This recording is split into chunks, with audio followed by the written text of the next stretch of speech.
Dalam agenda reses masa sidang 5 tahun anggaran 2026, anggota DPRD Provinsi Sumatera Selatan merespons berbagai aspirasi masyarakat yakni normalisasi sungai guna mencegah banjir.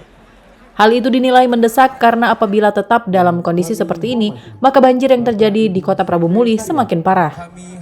Meskipun saat ini pemerintah provinsi tidak memberikan izin sepenuhnya guna normalisasi sungai, aspirasi warga ini akan diprioritaskan dan didorong hingga terlaksana pada paripurna mendatang. Selain normalisasi sungai, sejumlah persoalan yang muncul diantaranya adalah kurangnya fasilitas ruang kelas di SMAN 3 Prabu Muli. Hal ini juga dinilai penting karena sebagai penunjang proses belajar mengajar. Dari seluruh itu tentu akan kita lihat mana yang menjadi skala prioritas. Dari beberapa hari ini kita lihat yang paling mendesak itu masyarakat menginginkan agar mengatasi banjir di Kota Prabu Muli ini tetap melakukan normalisasi. Normalisasi kan kelekar. Normalisasi kelekar dan juga beberapa drainase yang ada di. Kalau normalisasi kan kita terkendala, apa mungkin nggak kita dorong itu Kak untuk di paripurna? Tentu akan kita dorong.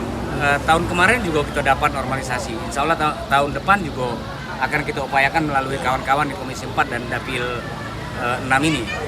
Lain dari itu, usulan masyarakat tadi di SMA juga kekurangan ruangan. Kemarin juga seperti itu di SMA 2 dan SMK 2 kekurangan ruangan. Tentu itu menjadi skala prioritas bagi kita. Reses yang dilakukan anggota DPRD Provinsi Dapil 6 Prabu Muli, Pali dan Muara Enim ini adalah sebagai bentuk tanggung jawab kepada konstituen.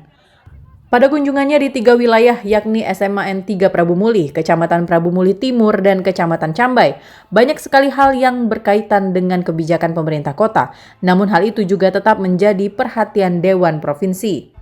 Selain Ahmad Palo dari Partai Persatuan Pembangunan atau P3, reses tersebut turut dihadiri oleh Muhammad Chandra dari Partai Kebangkitan Bangsa PKB, Ismail Hairul Pala dari Partai Demokrat, Maud Muaz Ariski dari Partai PKS, Luri Elza Alex Nurdin dari Partai Golkar, serta Ganjar Iman dari Partai Nasdem. Saya mengharapkan perihal reses DPRD Provinsi Sumatera Selatan hari ini agar usulan-usulan masyarakat cepat direalisasikan dan diperjuangkan. Koordinator Reses Dapil 6 Ahmad Palo menyampaikan bahwa seluruh aspirasi yang diserap akan dibawa ke pembahasan paripurna mendatang. Ia menegaskan pihaknya akan berupaya maksimal mencarikan solusi agar kebutuhan masyarakat dapat terrealisasi. Dalam kesempatan itu, para legislator juga memberikan kenang-kenangan kepada pihak desa sebagai bentuk perhatian dan silaturahmi. Dari Prabu Muli, Edwin Syah Satria iNews melaporkan.